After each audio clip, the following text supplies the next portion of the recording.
এখনো কি তওবা করার সময় আসে নাই? তওবা করার সময় কি তোমার এখনো আসে নাই?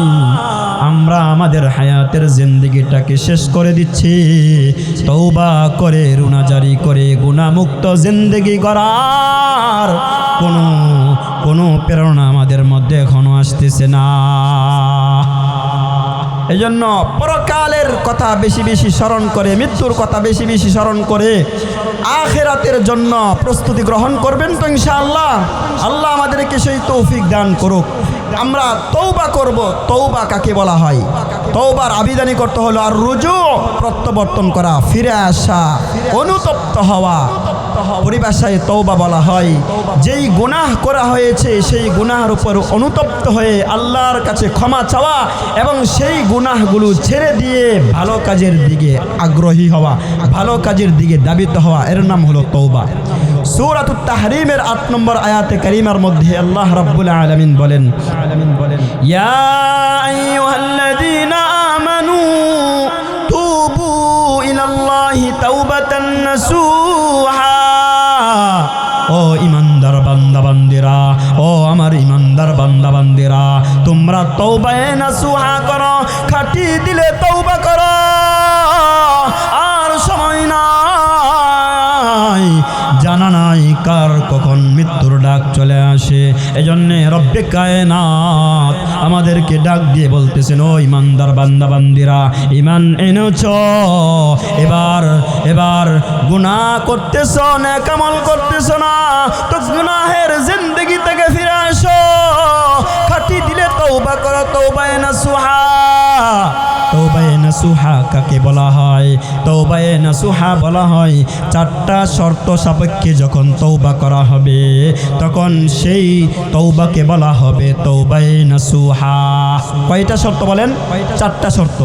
1 নম্বরের শর্ত হলো যে গুনাহ করা হয়েছে, আমি আপনি যেই গুনাহ করেছি সেই গুনাহটাকে তাৎক্ষণিকভাবেই ছেড়ে দেওয়া, এক্ষুনি ছেড়ে দেওয়া 1 নম্বর শর্ত। 2 নম্বর শর্ত হলো যে গুনাহ করেছি সেই গুনাহের উপর অনুতপ্ত হওয়া, লজ্জিত হওয়া। 3 নম্বর শর্ত হলো সেই গুনাহটাকে ভবিষ্যতে কখনো করব না বলে দৃঢ় প্রতিজ্ঞা করা। এই হলো 3টা শর্ত। 4 নম্বর শর্ত হলো যদি আমি সেই গুনাহটা করে থাকি, কোনো বান্দার হক সম্পর্কিত কারো হক যদি নষ্ট করে থাকি, তাহলে তার হকটাকে তার কাছে ফেরত দেওয়া, ফিরিয়ে দেওয়া। এই হলো 4টা শর্ত। এই 4টা শর্ত সাপেক্ষে যখন তওবা করব তখন সেই তওবাটাকে বলা হবে তওবায়ে নাসুহা, খাঁটি দিলে তওবা। সূরাতুন নূরের 31 নম্বর আয়াতে কারিমার মধ্যে আল্লাহ রাব্বুল আলামিন বলেন, ওয়াতুবু ইলাল্লাহি জামিআন আইয়ুহাল মুমিনুন। ও ঈমানদারেরা, তোমরা তওবা করো, গুনাহ থেকে ফিরে আসো, লাআল্লাকুম তুফলিহুন, তাহলে তোমরা সফল কাম হতে পারবে, সফলতা অর্জন করতে পারবে। সফলতা পেতে হলে তওবা করতে হবে, এখনই ফিরে আসতে হবে, গুনাহমুক্ত জিন্দেগি করতে হবে। যদি তওবা করতে পারি, খাঁটি দিলে তওবা করতে পারি, গুনাহ থেকে বেঁচে থাকতে পারি, আল্লাহ রাব্বুল আলামিন বলেন তাহলে তুমি সফল হতে পারবে, সফল জিন্দেগি পেয়ে যাবে। এজন্য তওবা করতে হবে। আর সময় নাই, সামনে সামনে করব বলে আর সময় নাই। কোন সময় মৃত্যুর ডাক চলে আসে বলা যায় না। কথা বলেন ঠিক কি না? এই যে আজকে আমাদের দাঁড়িয়ারচরের হাবিব ডাক্তারের দোকানে যে ডাক্তারি করতেন আমিন ডাক্তার, খুব ভালো মানুষ ছিলেন। আজকে উনি দোকানে গিয়েছেন, শাটার খুলেছেন, একটা শাটার খুলেছেন, আরেকটা শাটার খুলবেন, এই মুহূর্তে মৃত্যুর ডাক চলে গিয়েছে। কোন সময় আমার আপনার মৃত্যু চলে আসে? বুড়া বাবারা, নওজোয়ান যুবক ভাইরা, পর্দানশীল মা ও বোনেরা, কথাগুলো দিল দিয়া বুঝবেন। আর সময় নাই, মৃত্যুর ডাক কিন্তু আমার মাথার উপর দিয়ে ঘুরতেছে। প্রতিটা মুহূর্তে আমাকে আজরাইল আলাইহিস সালাতু ওয়াস সালাম স্মরণ করিয়ে দিচ্ছে, মৃত্যু কিন্তু তোমার ঘরের নিকটে, তোমার কাছেই মৃত্যু রয়েছে। তওবা করতে হবে। যত গুনাহই করি না কেন আল্লাহ আমাদেরকে মাফ করে দেওয়ার জন্য প্রস্তুত রয়েছেন। সূরাতুজ জুমারের 53 নম্বর আয়াতে কারিমার মধ্যে নবী আলাইহিস সালাতু ওয়াস সালামকে আল্লাহ রাব্বুল আলামিন বলেন, কুল, হে নবী আপনি বলে দেন, আপনি আমার পক্ষ থেকে বলে দেন, ইয়া ইবাদিয়াল্লাযীনা আসরাফু আলা আনফুসিহিম, ও আমার বান্দা বান্দিরা, তোমরা নিজেদের নফসের উপর জুলুম করেছো, তোমরা যারা নিজেদের উপর জুলুম করেছো, গুনাহ করেছো, নাফরমানি করেছো, লা তাকনাতু মির রাহমাতিল্লাহ, আমার রহম থেকে নৈরাশ হয়ো না, আমার রহম থেকে নৈরাশ হয়ো না। ইন্নাল্লাহা ইয়াগফিরুজ যুনুবা জামিআ, নিশ্চয়ই আল্লাহ রাব্বুল আলামিন তোমাদের সমস্ত গুনাহগুলোকে ক্ষমা করে দিবেন। ইন্নাহু হুয়াল গফুরুর রহিম, তিনি হলেন অত্যন্ত ক্ষমাশীল। আল্লাহ রাব্বুল আলামিন আমাদেরকে গুনাহ ক্ষমা করে দিবেন। তিনি আমাদেরকে প্রতি মুহূর্ত ডাকতে থাকেন, ডেকে ডেকে বলেন, ও দুনিয়ার মানুষেরা, নৈরাশ হয় না, নৈরাশ হওয়ার কোনো কারণ নাই। গুনাহ করেছো তো আমি আল্লাহ রাব্বুল আলামিনের নিকট ফিরে আসো, আমি আল্লাহ রাব্বুল আলামিন তোমাদেরকে মাফ করে দিব। পয়গম্বর মূসা আলাইহিস সালাতু ওয়াস সালামের জামানায় ভয়াবহ দুর্ভিক্ষ দেখা দেয়। প্রখর রৌদ্রের কারণে, সূর্যের তাপের কারণে উর্বর ফসলগুলো পর্যন্ত ছাই হয়ে যাচ্ছে, বর্ষ হয়ে যাচ্ছে, বৃষ্টি হয় না, খরা দেখা দিয়েছে। তখন পয়গম্বর মূসা আলাইহিস সালাতু ওয়াস সালামের উম্মতেরা মূসা আলাইহিস সালাতু ওয়াস সালামের দরবারে এসে উপস্থিত, এসে আবেদন করলো, পয়গম্বর মূসা, আপনি রব্বে কায়নাতের দরবারে ফরিয়াদ করেন, আল্লাহ রাব্বুল আলামিন যেন আমাদেরকে বৃষ্টি দেন, রহমতের বৃষ্টি দেন। যেই খরা দেখা দিয়েছে, এই অনাবৃষ্টির কারণে পশু পাখিগুলো পর্যন্ত ছাই ছাই হয়ে যাচ্ছে, মারা যাচ্ছে, ফসলগুলো পর্যন্ত বর্ষ হয়ে যাচ্ছে। কাজেই রব্বে কারিমের দরবারে আপনি একটু ফরিয়াদ করেন যেন তিনি আমাদেরকে বৃষ্টি দান করেন। পয়গম্বর মূসা আলাইহিস সালাতু ওয়াস সালাম বললেন, ঠিক আছে, আগামীকাল আমি তোমাদেরকে নিয়ে মরু প্রান্তরে গিয়ে রব্বে কায়নাতের দরবারে ফরিয়াদ করব বৃষ্টির জন্য। সেই মতে পয়গম্বর মূসা আলাইহিস সালাতু ওয়াস সালাম ৭০,০০০ উম্মতকে নিয়ে মরু প্রান্তরে গিয়ে উপস্থিত। মরু প্রান্তরে গিয়ে রব্বে কায়নাতের দরবারে পয়গম্বর মূসা আলাইহিস সালাতু ওয়াস সালাম দোয়া করলেন, ও মালিক আল্লাহ, আপনি আমাদেরকে একটু রহমতের বৃষ্টি দান করেন, কারণ অনাবৃষ্টির কারণে ফল ফসলগুলো পর্যন্ত মরে যাচ্ছে, ছাই খাই হয়ে যাচ্ছে, বর্ষ হয়ে যাচ্ছে, পশু পাখিগুলো পর্যন্ত না খেয়ে মারা যাচ্ছে। আল্লাহ রাব্বুল আলামিন বৃষ্টি না দিয়ে আকাশ থেকে সূর্যের তাপটাকে আরো বাড়িয়ে দেয়, বৃষ্টি হয় না। আল্লাহ রাব্বুল আলামিনের দরবারে পয়গম্বর মূসা ফরিয়াদ করলেন, আল্লাহ, আমার মর্যাদা যদি আপনার কাছে কমে থাকে, জীর্ণ শীর্ণ হয়ে থাকে, তাহলে আখিরি জামানার পয়গম্বর জনাবে মুহাম্মদুর রাসূলুল্লাহ সাল্লাল্লাহু আলাইহি ওয়াসাল্লামের উসিলায় আমাদেরকে বৃষ্টি দান করেন। আল্লাহ রাব্বুল আলামিনের পক্ষ থেকে আওয়াজ দেয়, ও মূসা কালিমুল্লাহ, তোমার মর্যাদা আমার কাছে কমে নাই, মর্যাদা ঠিকই আছে, কিন্তু তোমার এই ৭০,০০০ উম্মতের মধ্যে এমন একজন নাফরমান বান্দা রয়েছে যে ৪০টা বছর পর্যন্ত আমার নাফরমানি করেছে, একটা মুহূর্তের জন্য কোনো আমল করে না, নেক আমল করে না, ৪০টা বছর পর্যন্ত আমার বিরোধিতা করার মধ্যে রত রয়েছে। এই মুহূর্তের মধ্যে তুমি ঘোষণা দিয়ে দাও, সেই নাফরমানটা যেন এখান থেকে উঠে চলে যায়। পয়গম্বর মূসা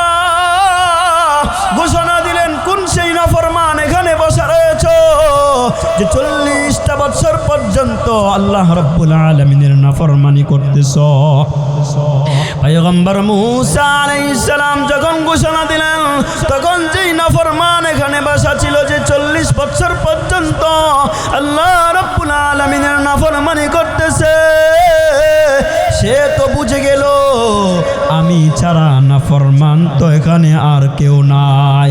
চোরের মন পুলিশ পুলিশ, সে বুঝলো আমি তো 40 বছর পর্যন্ত নাফরমানি করতেছি। এবার মাথার চাদরটাকে দিয়া মুখটাকে ডেকে দিয়ে নিচের দিকে চোখটাকে দিয়ে ঘোষণা করতেছে, মালিকের দরবারে ফরিয়াদ করতেছে, ও মালিক আল্লাহ, 40 বছর পর্যন্ত আমি নাফরমানি করেছি, আর আপনি আমার নাফরমানিগুলো ঢেকে রেখেছেন, কাউকে জানান নাই, কেউ জানে না। এই মুহূর্তে যদি আমি এই ভরা মজলিস থেকে উঠে চলে যাই, তাহলে সবাই বুঝবে আমি সে নাফরমান, আমার গুনাহের কথা প্রকাশ হয়ে যাবে, প্রচারিত হয়ে যাবে। কাজেই আপনি আমাকে মাফ করে দেন, আমি তওবা করতেছি, আপনি আমাকে মাফ করে দেন। যদি আমাকে মাফ না করেন, তাহলে মানুষের সামনে আমার নাফরমানিগুলো প্রকাশ হয়ে যাবে। আল্লাহ রাব্বুল আলামিন সঙ্গে সঙ্গে আকাশ থেকে বৃষ্টি বর্ষণ করলেন, সুবহানাল্লাহ। পয়গম্বর মূসা আলাইহিস সালাতু ওয়াস সালাম আকাশের দিকে আল্লাহ রাব্বুল আলামিনকে লক্ষ্য করে বললেন, ও মালিক, আপনি বলেছেন বৃষ্টি দিবেন না, এখান থেকে যদি সেই নাফরমানটা উঠে চলে না যায়, কিন্তু এখনো পর্যন্ত কোনো নাফরমান এখান থেকে উঠে চলে যায় না, তাহলে কেন বৃষ্টি দিলেন? আল্লাহ রাব্বুল আলামিন বলেন, ও মূসা কালিমুল্লাহ, যার কারণে আমি বৃষ্টি দেই নাই, তার কারণে এখন আমি বৃষ্টি দিয়েছি, সুবহানাল্লাহ। মূসা কালিমুল্লাহ জিজ্ঞাসা করলেন, প্রভু, কারণ কি, রহস্য কি, ঘটনা কি, বুঝলাম না। মূসা কালিমুল্লাহ আলাইহিস সালাতু ওয়াস সালাম রব্বে কায়নাতের নিকট যখন এই কথা বললেন, আল্লাহ রাব্বুল আলামিন বললেন, ও মূসা শোনো, আমার যেই বান্দা 40টা বছর পর্যন্ত আমার নাফরমানি করেছে, এখন এই মুহূর্তে সে আমার দরবারে এমনভাবে তওবা করেছে, এমনভাবে রুনাজারি করেছে, তার তওবা আমি কবুল করে নিয়েছি এবং এই মুহূর্তের মধ্যে তাকে মাফ করে দিয়েছি, সুবহানাল্লাহ। এবং তার উসিলায় আমি আকাশ থেকে বৃষ্টি বর্ষণ করেছি, সুবহানাল্লাহ। তাহলে এমন নাফরমান ব্যক্তি যে 40 বছর পর্যন্ত আল্লাহর নাফরমানি করেছে, তাকে তার তওবার কারণে যদি আল্লাহ মাফ করে দিতে পারেন, তাহলে আমাকে আপনাকে কি মাফ করবেন না? অবশ্যই মাফ করবেন। আল্লাহ রাব্বুল আলামিন দিবারাত্রিতে আমাকে আপনাকে ডাকতে থাকেন, বান্দা আর বসে থেকো না, তওবা করো, রুনাজারি করো, আমি মাফ করার জন্য প্রস্তুত। মুসলিম শরীফের 2759 নম্বর বর্ণনা, হযরত আবু মুসা আশআরী রাদিয়াল্লাহু তাআলা আনহু থেকে বর্ণিত। আল্লাহ নবী আলাইহিস সালাতু ওয়াস সালাম ইরশাদ ফরমান, ইন্নাল্লাহ তাআলা ইয়াবসুতু ইয়াদাহু বিল-লাইল লিয়াতুবা মুসিউন নাহার। ও দুনিয়ার মানুষেরা, আল্লাহ রাব্বুল আলামিন রাত্রে বেলায় তিনি তার তওবার কুদরতি হাতকে প্রসারিত করে ডাকতে থাকেন, যারা দিনের বেলায় গুনাহ করেছ, আমি আল্লাহ রাব্বুল আলামিনের দরবারে রাতের বেলা তওবা করো, রাতের বেলা তওবা করো, আমি তোমাদের গুনাহগুলোকে মাফ করার জন্য প্রস্তুত হয়ে রয়েছি।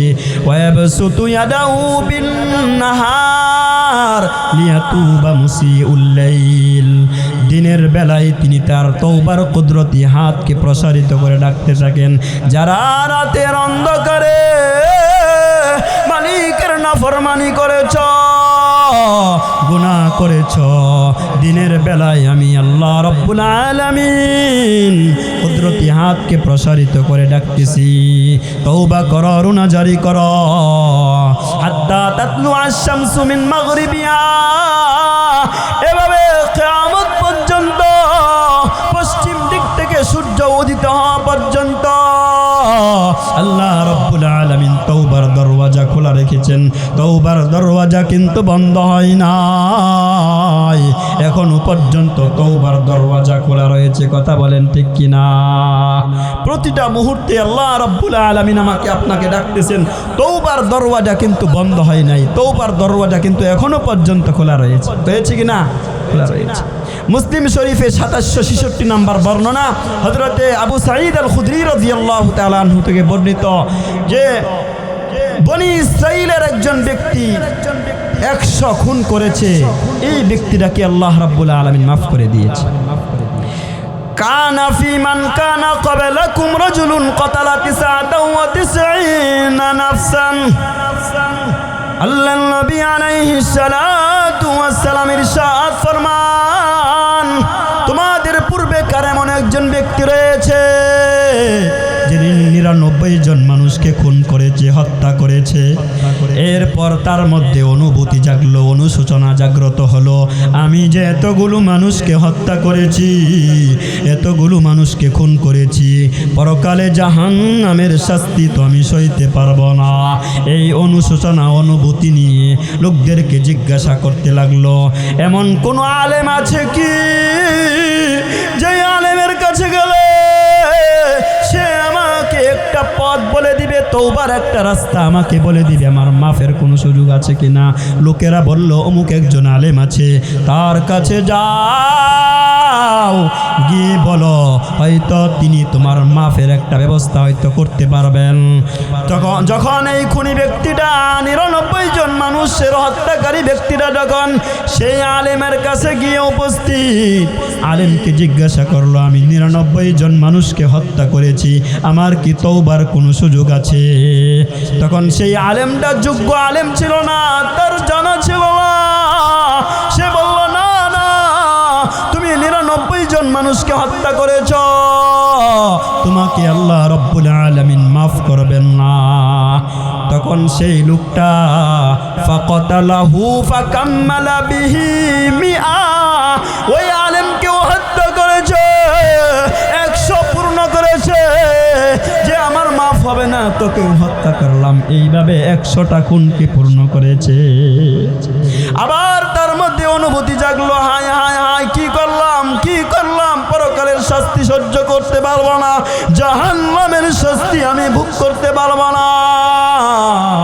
এজন্য সে রাস্তায় রাস্তায় ঘুরতেছে, জিজ্ঞাসা করতেছে, বড় কোনো আলেম আছে কিনা, তার কাছে আমাকে নিয়ে যাও। এরপর বলা হলো, অমুক এলাকায় যাও, সেখানে একজন বড় আলেম রয়েছে, তাকে যদি জিজ্ঞাসা করো তাহলে সে তোমাকে একটা রাস্তা বলে দিবে। এবার এই খুনি মানুষটা যখন সেই বড় আলেমের দরবারে গিয়ে উপস্থিত, ও আলেম সাহেব, আমি তো 100 মানুষকে হত্যা করেছি, খুন করেছি, আমার কোনো তওবার সুযোগ আছে কিনা? আলেম সাহেব যোগ্য ব্যক্তি ছিলেন, তিনি বললেন, হ্যাঁ হ্যাঁ, তোমার তওবার দরওয়াজা খোলা রয়েছে।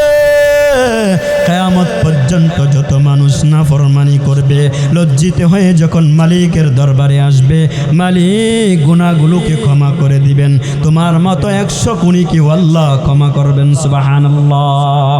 তবে তোমাকে একটা পথ বলে দিচ্ছি, অমুক এলাকায় যাও, সেখানে গিয়ে দেখো কিছু মানুষ ইবাদত করতেছে, কিছু নেককার আল্লাহর বান্দা বান্দিরা, আল্লাহর কিছু বান্দারা ইবাদত করতেছে, তাদের কাছে গিয়া তুমিও ইবাদত করতে থাকো, আল্লাহ রাব্বুল আলামিন তোমাকে মাফ করে দিবেন। তখন এই খুনি মানুষটা তওবার উদ্দেশ্যে তার বাড়ি থেকে বের হয়ে রওনা দিয়েছে। কিছু রাস্তা অতিক্রম করার পর তার মৃত্যু হয়ে যায়। সামান্য রাস্তা অতিক্রম করেছে, এবার রহমতের ফেরেশতা, আযাবের ফেরেশতা, দুই দল ফেরেশতা এই মানুষটার সামনে সামনে এসে উপস্থিত। রহমতের ফেরেশতারা বলতেছে আমরা তাকে নিয়ে জান্নাতে যাব, কারণ সে তওবার জন্য বাড়ি থেকে রওনা করেছে, বাড়ি থেকে বের হয়েছে। আর আযাবের ফেরেশতারা বলতেছে সে তো তওবার জন্য বের হয়েছে, কোনো নেক আমল তো করে নাই, 100 মানুষকে হত্যা করেছে, এমন মানুষটাকে আমরা জান্নাতে যেতে দিব না, আমরা জাহান্নামের ফেরেশতারা নিয়ে যাব। এবার আল্লাহ রাব্বুল আলামিন তিনি তার ওই খুনি মান্দারা যখন তওবার উদ্দেশ্যে বের হয়েছে, সে যে তওবার জন্য বের হয়েছে, আল্লাহ রাব্বুল আলামিন মানুষের আকৃতি দিয়া একজন ফেরেশতাকে পাঠালেন। আর ওই ফেরেশতা এসে বলতে লাগলো যে তোমরা জমিনটা মাপো, যেই জমিন থেকে সে বের হয়েছে, যেখান থেকে বের হয়েছে সেখান থেকে নিয়া যেখানে যাওয়ার জন্য তওবা করার জন্য বের হয়েছে, জমিনটা মেপে দেখো, যেখান থেকে বের হয়েছে সেখানকার রাস্তা যদি কম হয়, আর যেখানে মৃত্যুবরণ করেছে সেখান থেকে যদি তার বাড়ির তার ওই নেককার বান্দাদের রাস্তার পরিমাণ বেশি হয়, তাহলে জাহান্নামের ফেরেশতারা তোমরা নিয়ে যাও। আর যদি তার বাড়ির রাস্তার পরিমাণ বেশি হয়, যেখানে তওবা করার জন্য যেতে চাচ্ছে সেখানকার রাস্তা যদি কম হয়, তাহলে তোমরা তাকে নিয়ে জান্নাতে চলে যাবে।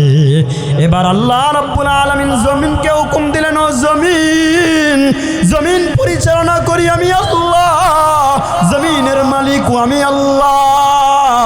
আল্লাহ রাব্বুল আলামিন যেই দিকে তওবা করার জন্য খুনি মানুষটা যাচ্ছে সেই দিকের জমিনকে বললেন তুমি ছোট হয়ে যাও, আর বাড়ির দিকের জমিনকে বললেন তুমি এই দিক থেকে লম্বা হয়ে যাও। জমিন তওবার রাস্তা যেখানে যাওয়ার জন্য সে মনস্থ করেছে ওই দিকের জমিনটা ছোট হয়ে গেল। তখন আল্লাহ রাব্বুল আলামিন জান্নাতের ফেরেশতাদের মাধ্যমে, রহমতের ফেরেশতাদের মাধ্যমে তার জান্নাতের ফয়সালা করে দিলেন। সুবহানাল্লাহ। কেউ যদি তওবা করার নিয়ত করে, তওবার জন্য সে বাড়ি থেকে বের হয়, রাস্তায় যদি মারাও যায়, তারপরও আল্লাহ রাব্বুল আলামিন তাকে মাফ করে দিবেন। বলেন সুবহানাল্লাহ।